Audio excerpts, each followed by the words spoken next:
Assalamualaikum warahmatullahi wabarakatuh. Seorang mursyid itu diangkat oleh Allah, bukan diangkat oleh manusia, kelompok atau golongan.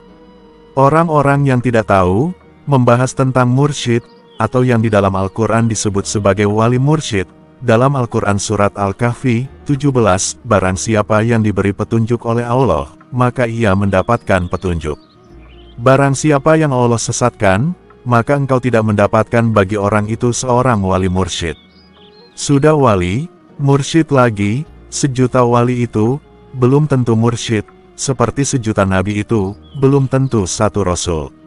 Wali itu, warasatul anbiya, dan mursyid itu warasatul mursalin. Jadi wali itu pewarisnya nabi, dan mursyid itu pewarisnya para rasulullah. Jadi kalau wali mursyid, berarti pewarisnya anbiya wal mursalin, pewaris para nabi dan para rasul. Ada orang yang tidak tahu soal mursyid mengatakan, apa mursyid itu tahu soal dirinya itu mursyid? Katanya belum tentu seorang mursyid itu tahu dirinya mursyid. Lalu dikatakan juga, seorang mursyid itu apa bisa menolong muridnya di akhirat? Saya contohkan saja. Seorang mursyid itu diangkat oleh Allah, jadi tidak diangkat oleh manusia, kelompok atau partai. Saya contohkan, seorang jenderal itu diangkat oleh presiden. 1000 tentara belum tentu jenderal, kalau jenderal pasti tentara. Apa seorang jenderal itu tahu kalau dirinya jenderal? Menurutmu tahu tidak? Lalu kalau tidak tahu kalau dirinya jenderal, bagaimana dia akan menjalankan tugasnya? Jadi, jenderal itu pasti tahu dirinya jenderal, karena dia diangkat resmi, diberi kepangkatan, diberi tugas dan lain-lain. Begitu juga mursyid, mursyid itu tahu dirinya mursyid, karena dia diangkat dengan resmi, diberi tugas apa yang harus dilakukan.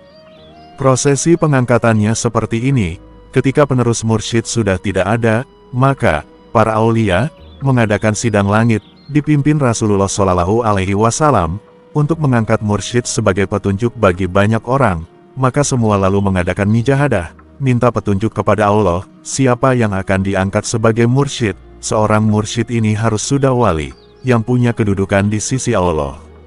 Setelah meminta petunjuk kepada Allah, lalu Allah memberikan petunjuk, dengan menunjukkan cahaya mursyid yang dimaksud itu, mengalahkan wali yang lain.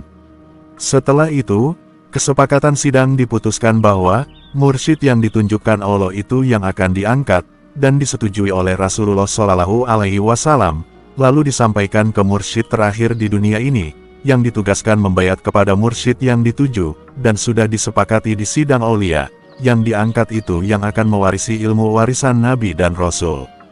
Mewarisi semua keilmuan, dan kekuasaan para Nabi dan Rasul. Lalu apa bisa menolong, atau memberi syafaat kepada murid dan pengikutnya, jika pengikutnya sudah meninggal. Ingat tulisan saya di atas, kan menjadi pewarisnya Nabi dan Rasul. Pewaris, artinya juga mewarisi syafaatnya Rasulullah Shallallahu Alaihi Wasallam. Jadi bukan seorang mursyid itu sakti, tidak sama sekali, tapi mursyid itu yang mengangkat Allah. Allah tentu tidak membiarkan orang yang dipilihnya, yang diangkat menjadi mursyid lantas dicelakai. Allah akan membela, siapa yang menyerang para petugas Allah di dunia, maka itu sama saja menantang perang dengan Allah. Jika para mursyid itu bisa dicelakai, maka Allah pensiun jadi Tuhan. Jadi, seorang mursyid itu tidak bisa dengan mengaku, atau diangkat oleh golongan, atau kelompok, wali saja. Yang bukan mursyid, itu yang mengangkat Allah. Tidak bisa satu kelompok mengatakan pemimpinnya itu wali kutub, lalu pemimpin itu jadi wali kutub. Satu partai saja, tidak bisa menganggap pemimpinnya itu presiden, lantas pemimpin itu jadi presiden beneran. Jadi presiden saja harus melewati tahap pemilu, apalagi yang wali, kapasitasnya dunia akhirat. Semoga paham.